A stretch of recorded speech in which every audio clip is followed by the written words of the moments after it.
নমস্কার বন্ধুরা, রাধারানী রান্নাঘরে আজকের একটা নতুন রেসিপি নিয়ে এসে হাজির হয়েছি। প্রথমে আমরা ক্যাপসিকাম কেটে নিলাম, তারপর পেঁয়াজ কেটে নেব, তারপরে ছোট করে রসুন কেটে নেব। বুঝতে পারছেন কি করতে চাইছি।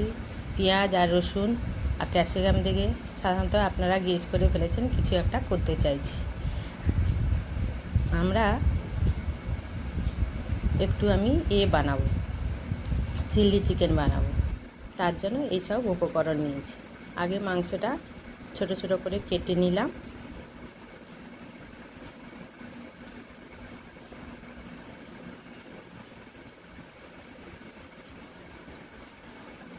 পেঁয়াজ কাটা হয়ে গেছে,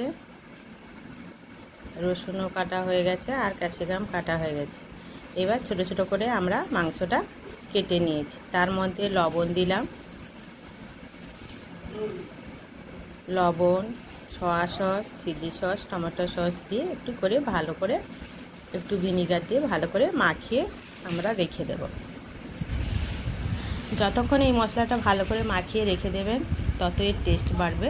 এর মধ্যে আমরা একটু কিছু কর্নফ্লাওয়ার আর ময়দা দিয়ে এবং বেটে রাখা মশলা যেমন পেঁয়াজ, আদা, রসুন এবং একটু ধনেপাতা, কাঁচা লঙ্কা পেস্ট করে এর মধ্যে রেখে দিলাম।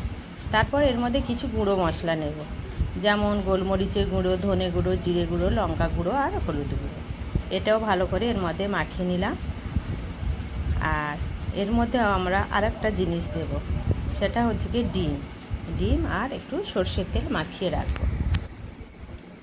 এই ময়দা কর্নফ্লাওয়ার দেওয়া হয়ে গেছে, ভালো করে মাখিয়ে নিচ্ছি।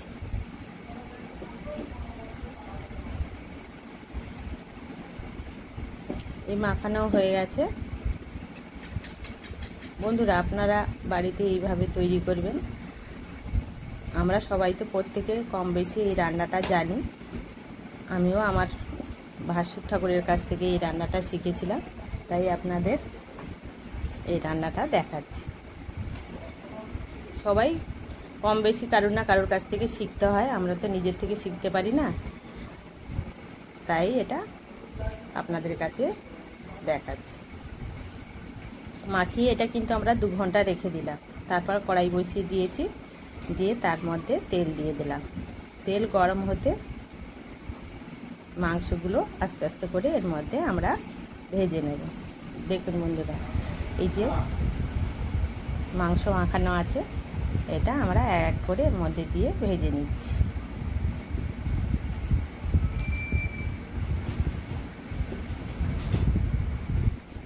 এটা আমরা অনেক কিছুর মধ্যে খেতে পারি, রুটি, পরোটা, ফ্রাইড রাইসের সাথে এবং জিরা রাইসের সাথে খুব ভালো খাওয়া যায়। আর এটাও খুব কম মাংস হলেও এই রেসিপিটা তৈরি করা যায়, বেশি মাংস লাগে না। 300-400 মাংস হলে এবং 5-6 জনের বেশি খাওয়া যায়। দেখুন আস্তে আস্তে করে এগুলো হালকা ফ্লেমে ভেজে নিচ্ছি। বেশি হাই ফ্লেমে দিলে এটা খুব কড়া হয়ে যাবে।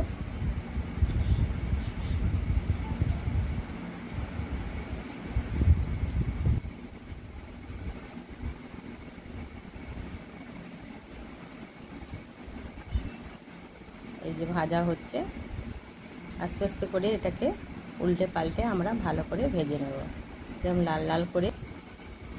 আবার একবার দিয়ে দিলাম। তারপরে একটু তেল বেশি হয়েছিল, আমরা চামচে করে কাটিয়ে তুলে নিলাম। অত তেল দেব না, আমরা কম তেলেই করব।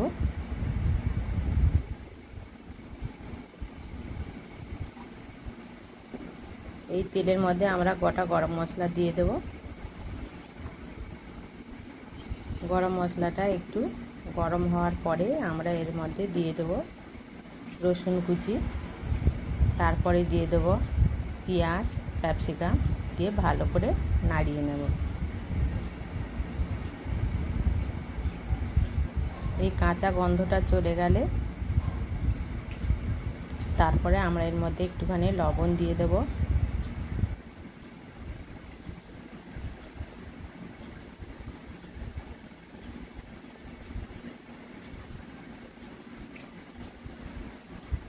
আর একটু আদা রসুনের পেস্ট এর মধ্যে দিয়ে দেবো, দিয়ে ভালো করে নাড়িয়ে নেব।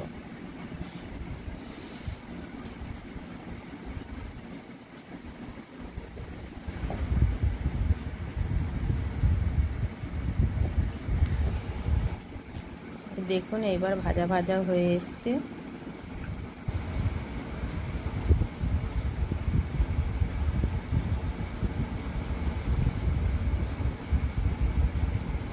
এরপর আমরা একটা বাটিতে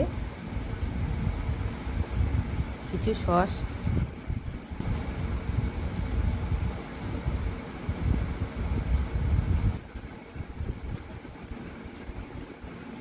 একটু টমেটো সস দিলাম,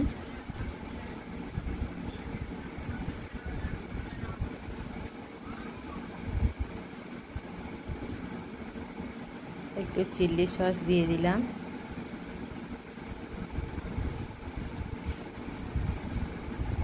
আর একটু সয়া সস দিচ্ছি।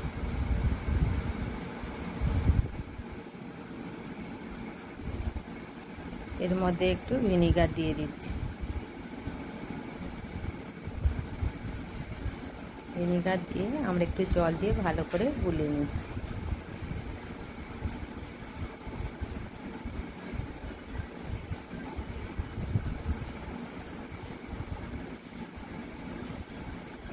মশলা গোলানো হয়ে গেছে। এবার এই জলটা আমরা ওই মশলার মধ্যে দিয়ে দিলাম, দিয়ে ভালো করে নাড়াচাড়া দিয়ে নিয়ে ভেজে রাখা পকোড়াগুলো এর মধ্যে দিয়ে দিচ্ছি। দিয়ে ভালো করে আমরা নাড়িয়ে নেব।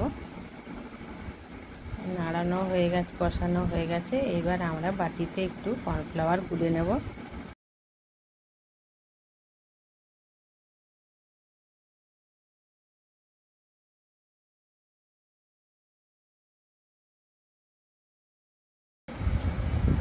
কর্নফ্লাওয়ার গুলে নিলাম, দিয়ে এইবার আমরা ওই মাংসের মধ্যে দিয়ে দেব জলটা, দিয়ে একটু ফুটে উঠবে। দিয়ে তারপরে আমরা একটু মিষ্টি দিয়ে দেবো। যে যেমন মিষ্টি খায় স্বাদ অনুযায়ী আপনারা সেরকম মিষ্টি দিয়ে দেবেন। এটা এইভাবেও খাওয়া যায় আর গ্রেভি করেও খাওয়া যায়। আপনারা যদি রুটি পরোটার সাথে খান তাহলে এইভাবে আপনারা খাবেন শুকনো শুকনো, আর গ্রেভি করে খেতে চাইলে আপনারাও একটুখানি কর্নফ্লাওয়ার গুলে একটু ফুটিয়ে নেবেন।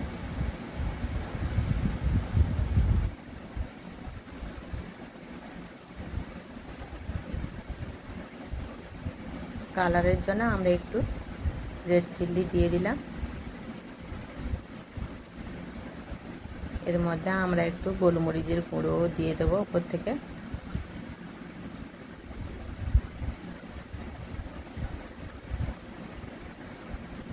এটা বেশি ফোটাতে লাগবে না, 5-7 মিনিট মতো ফোটালে হয়ে যাবে। তারপর দেখুন আমরা ভাত নিয়ে নিলাম, এর মধ্যে কিছু পকোড়া, স্যালাড আর চিলি চিকেন দিয়ে আমরা এটা পরিবেশন করব। এই লোভনীয় খাবারটা আপনারা বাড়িতে খাবেন বানিয়ে।